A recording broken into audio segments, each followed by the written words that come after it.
avant l'arrivée des Arabes, il y avait les Carthaginois. Les Carthaginois sont d'origine phénicienne. Et les Phéniciens sont des Sémites. Et la langue sémite des Phéniciens était très proche de ce qui va devenir beaucoup plus tard l'arabe. Parce que l'arabe est une langue relativement récente. D'accord? Donc, quand les Arabes sont venus, ils ont trouvé les racines des mots qui sont très semblables. Et donc, l'arabe a tout de suite pris, puisque c'est une langue semblable. Et le problème, c'est que si nous parlons d'arabe qui vient d'Arabie, je vais vous poser une question simple pour ceux qui parlent arabe. هل تعرفون أي إنسان في المغرب العربي يتكلم بالعربية؟ C'est ça l'arabe. C'est ça l'arabe. Ce n'est pas la langue des Marocains, des Tunisiens, des Algériens, qui est une évolution du phénicien, qui a été enrichie. D'ailleurs, beaucoup de mots dits arabes aujourd'hui, en réalité, sont des mots berbères qui ont été un peu revernis en arabe. Oui, mais si on parle aussi de la langue kabyle, c'est la même chose. Il n'y a personne qui parle amazigh. Il n'y a personne en fait qui parle la mazir est une langue mythique. On l'a perdue. Elle a beaucoup évolué. C'est ça. C'est ça. C'est-à-dire qu'aujourd'hui, il y a un mouvement intellectuel qui tend à structurer cette langue, à lui donner une grammaire, etc. Parce que tout ça a été perdu avec l'histoire. Ça a été perdu, ça n'existe plus. Donc pour moi, l'arabisation est inexistante en Afrique du Nord. Et je vais vous dire quelque chose de difficile en vous posant la question, qui c'est qui a arabisé l'Afrique du Nord? C'est un Français, c'est Napoléon III. D'accord? Napoléon III avait un projet, c'est de créer le grand royaume arabe, qui va de Damas jusqu'à Marrakech. Et ce grand royaume arabe, il le voulait arabe, donc il a formé les officiers de l'armée française dans l'école des langues orientales, il leur a appris l'arabe, ils les ont envoyés en Afrique du Nord pour ouvrir ce qu'on a connu par la suite comme étant les bureaux arabes. Le problème, c'est que ces officiers se sont rendus compte très vite que les gens ne parlaient pas arabe. Et donc, plutôt que de les reformer dans les langues locales, il a préféré les obliger à parler arabe. Donc, il y a eu des changements des noms. Les Ayed sont devenus des Ben, par exemple. Et il y a eu les changements des toponymes. Touvérat est devenu Bouéra. Taghardef est devenu Gardaya. Et il y a une histoire très intéressante d'un village qui s'appelle Tala. Tala, c'est la source. Quand les Arabes sont arrivés, ils ont dit Tala, c'est pas un nom intéressant, on va l'appeler Ain Tala. Donc la source de la source. D'accord? Et donc c'est connu comme Ain Tala.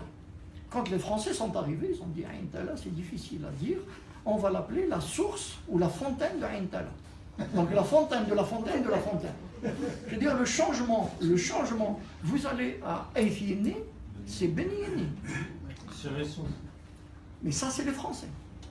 Et même Abdelhamid Mahri, qui était le secrétaire général du FLN, qui était l'intellectuel du FLN des années 80, avait dit « Nous avons été obligés ou forcés à arabiser par le général de Gaulle ». Ça, c'est des déclarations qu'on peut retrouver, on a des archives pour ça. Je veux dire, à l'origine, quand les Français sont arrivés, 90% des Nord-Africains parlaient le berbère. Seule l'élite parlait un peu le turc. L'arabe était réservé au domaine de la religion.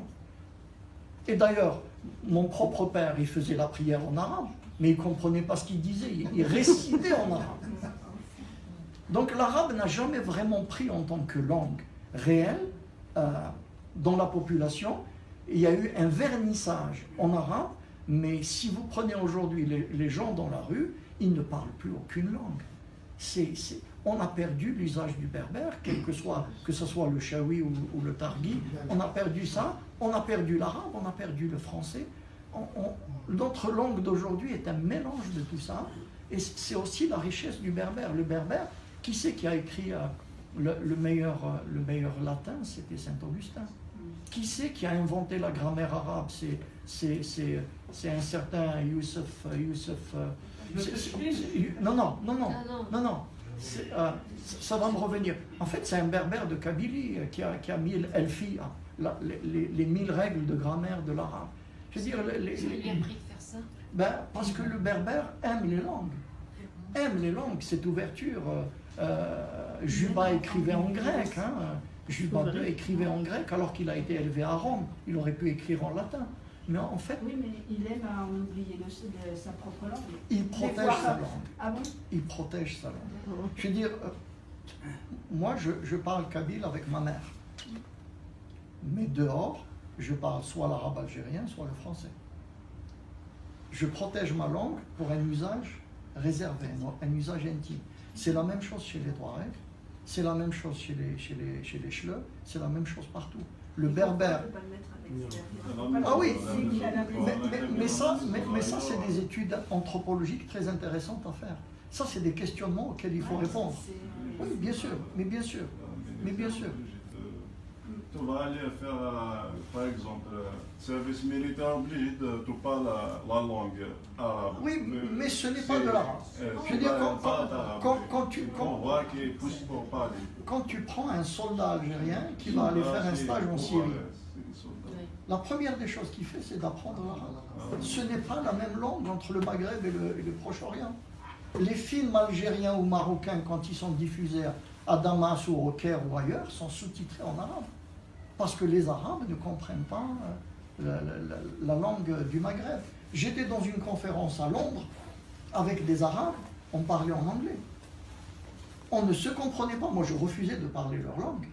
Mais eux ne comprenaient pas la mienne. Je leur dis, si je vous parle en utilisant ma langue, pas de problème. Mais pour utiliser la vôtre, non. Je vous comprends, mais je ne vous répondrai pas. C'est ce que faisait Yarmour Hassan, le dernier roi des Ianides, qui ne parlait qu'en berbère, même s'il comprenait l'arabe. Je veux dire, il y a une résistance berbère naturelle. Voilà.